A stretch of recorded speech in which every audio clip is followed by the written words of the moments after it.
What's going on, you guys? Coaster here, talking about the Sharks and the basic mid-season report, if we want to call it. I know some of you want Raiders talk, but we're at the 40-something game mark.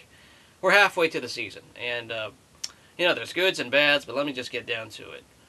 First of all, it's been good, but not great. The issue I have with this is because the Sharks cannot beat the Chicago Blackhawks. I know they did earlier this season, but the Blackhawks somehow they just have a better matchup against us. Everyone plays better defense in Chicago, and some of their offensive players make us look like fourth liners out there.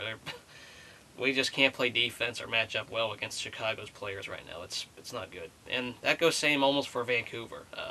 We have one shootout win in Vancouver, but still they have a better matchup. Just defensively, they're much better than we are, and it's frustrating. So we're able to win games, and right now it feels like we're the third or even the fourth best team in the West, because you could put in the St. Louis Blues. They're playing very well with the veterans they got and a young, talented supporting cast.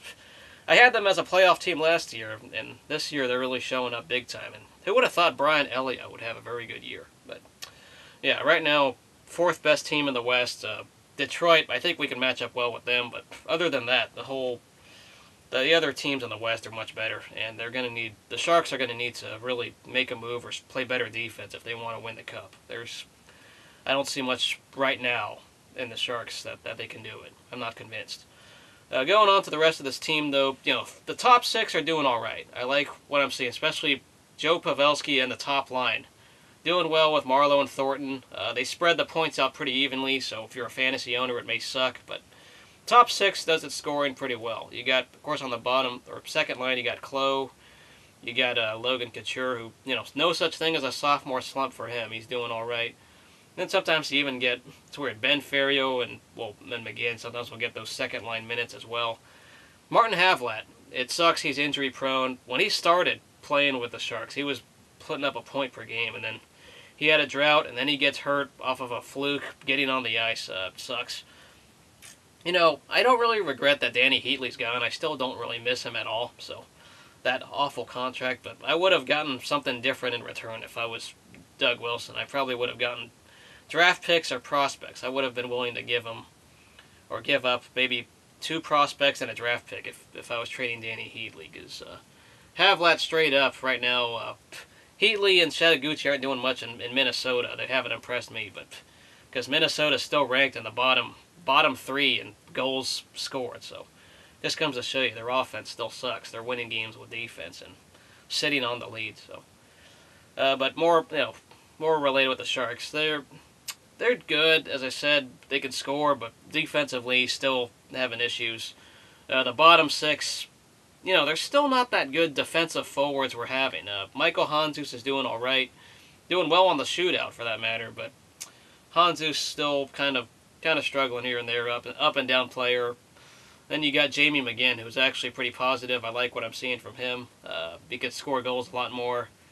And then on the bottom, the fourth line, you got Desjardins, you got Brad Winchester.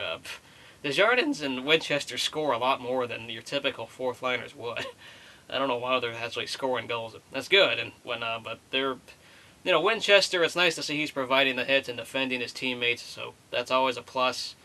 I hope the injuries, so I haven't seen too many injuries, which is good. Just Havlat being one fluke getting on the ice, because he didn't have many injuries in Minnesota. His last 2 years, he recovered well from his early injuries in Ottawa, so that injury-prone stuff, that was a weird fluke. That's all I can say.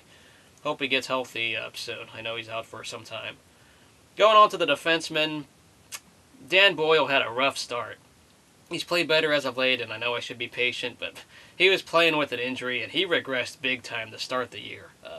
It almost made me think he should be trade bait for some team that wants defense or hasn't seen the Sharks, because he struggled at first. I know he's playing much better now, so that's good. Murray is still Murray.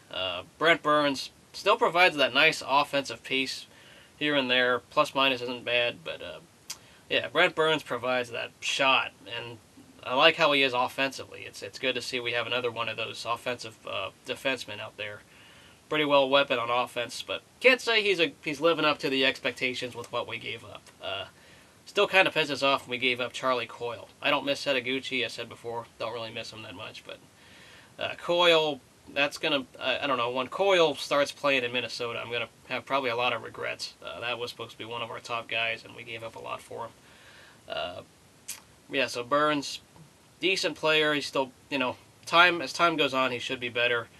Uh, but Marc-Edouard Vlasic, that's the name that everyone should know, is probably our best player right now. He's playing very great defensively, blocking shots. And I know he won't get any Norris Trophy candidate stuff, but he's playing very well defensively, and you can't take it away from him. He's been playing well as our best player on the ice. I hope we can get something long term with him in the near future. Bottom pairings, Colin White kind of average. The kind of scary at times. Justin Braun. The third pairing is still a bit scary. I don't see much of Vandermill either because he's a scratch or injured, whatever. Lastly, goaltending. Antti Niemi is streaky. I don't know if he's worth the money that we're paying him, but he's gotten wins and gotten the big saves, and they're pretty expensive big saves that we're paying Niemi. As I say, he's not meant for the shutout. That's the issue. He can't get the shutout or allow only one goal a game. He's always going to allow 2 or 3 for the most part. Streakiness. He'll have one really good game, and then he'll have another bad game in between. So, streaky with Niemi. I know fans will still like him. I'm kind of indifferent. I still like Thomas Greiss right now. He's the backup, but Greiss is playing very well, and you almost wonder if he's trade bait. Greiss as a backup. I like what I'm seeing from him. He's going to be playing well very down the stretch. I hope he plays well, continues that. Then you got Antero Niittymaki, who is your trade bait. I don't know what we're going to do. This team's going to have to make some kind of trade. Not an expensive rental like Brian Campbell, but they're going to have to make some sort of trade before the deadline if they want to win the cup. It's pretty simple. They got to maybe get rid of some dead weight. I don't know. I don't hope they don't give up too much future. But they need an impact player if they want to get over the hump, because we cannot beat Chicago, cannot beat Vancouver, and that's not going to get us anywhere, as we all know. So, hopefully, Doug Wilson makes some moves at the deadline. He's going to need to. And, the defense is going to just need to get better. The short-term goal right now is to win the Pacific and to get the 2 seed. I'd rather have the 2 seed than the 1 seed, because useless banner in HP Pavilion, you don't know what I'm talking about. There's this Western Conference regular season champions banner at HP Pavilion. And I don't want any part in that. That thing is useless and just a bad jinx getting the 1 seed. So, for the most part, February, it's the road. This is the month where they go on the road because there's a tennis tournament at HP Pavilion. So, we'll get to see if this team is for real or not. If they start faltering, then we know this team ain't going anywhere. If they start winning, status quo. But depending on how they go, I just hope they don't peak for the rest of the second half of this regular season. But now on to some random hockey talks outside of the Sharks. Just some general hockey talk here.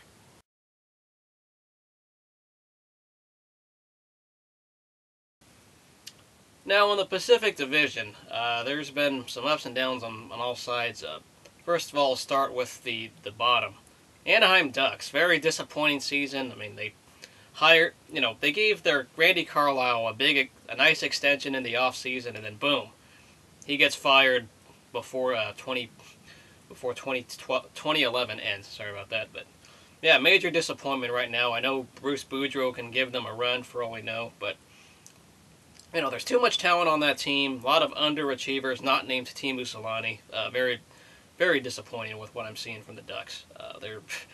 They're pretty much dysfunctional offensively. Or some of the stars like Corey Perry just not living up to the hype this year.